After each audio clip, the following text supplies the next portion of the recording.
Hotel आइकन हो। आइकन भनेर हामीहरूको एउटा नेपालीको यसको संस्कृति भन्ने पर्ने रहेछ।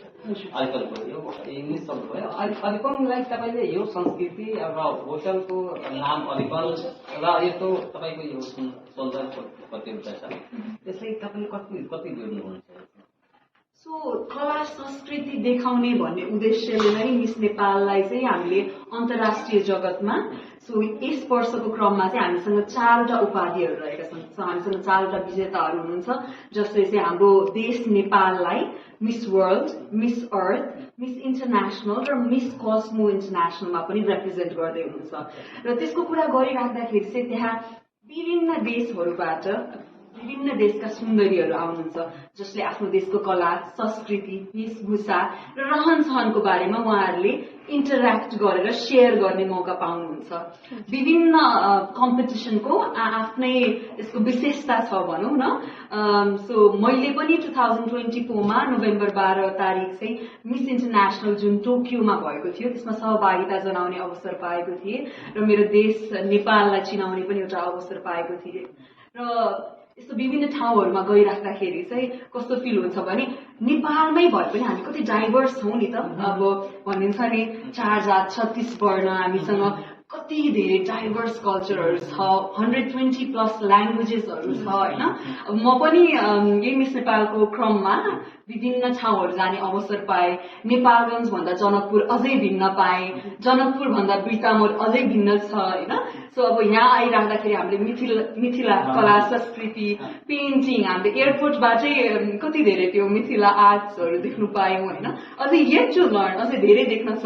Largest temple of Nepal Janaki temple हामी जानेछौँ होइन।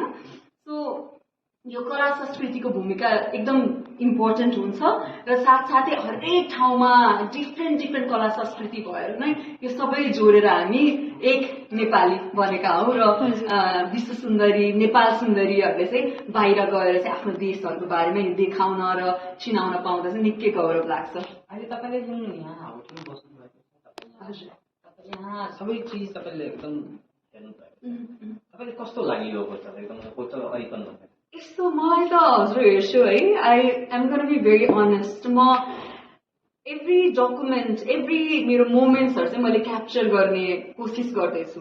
खासमा म बाहिर पनि बसेर आएको हो अनि मैले मेरो देश नेपालमा त्यति धेरै घुम्ने अवसर पनि पाएकी थिइनँ र यो मेरो सौभाग्य हो कि अहिले म घुम्न मौका पनि पाइराखेको छु।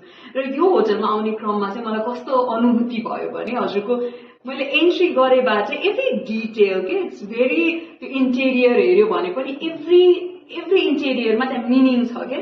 अनि म मेरो रुममा एन्ट्री भएपछि चाहिँ आई वाज सक्ड। म त त्यो डिटेल्स मन परेको मलाई, जुन त्यो हजुरको बाल्कनीमा पनि बाहिर I don't know what it's called होइन, एकदम त्यो मन्दिर जस्तो खालको थियो है। अनि every detail is very beautiful, एकदम एलिगेन्ट, एन्टिक। अब यता छौँ भने इट फिल्स लाइक हामी जनकपुरतिरै छौँ जस्तो, यो मिथिला आर्टसँग पनि रिलेटेड।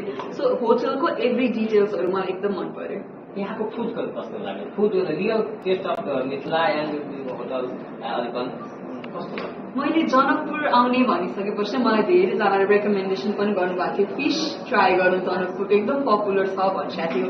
अनि आज हामीले लन्च गऱ्यौँ अनि लन्चमा चाहिँ we had fish curry, rice अनि चिकन करी।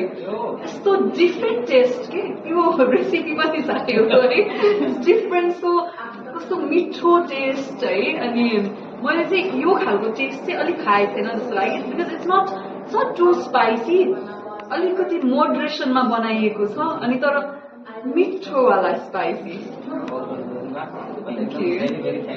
हाम्रो दीक्षा दिदी हुनुहुन्छ, यहाँ दीक्षा दिदीको लागि एकदम धेरै धन्यवाद। मलाई तपाईँसँग चिनाउनु भयो, म तपाईँसँग चिनेर एकदम अत्यन्तै खुसी छु। तपाईँको जो ज्ञानमा लाग्नु भएको छ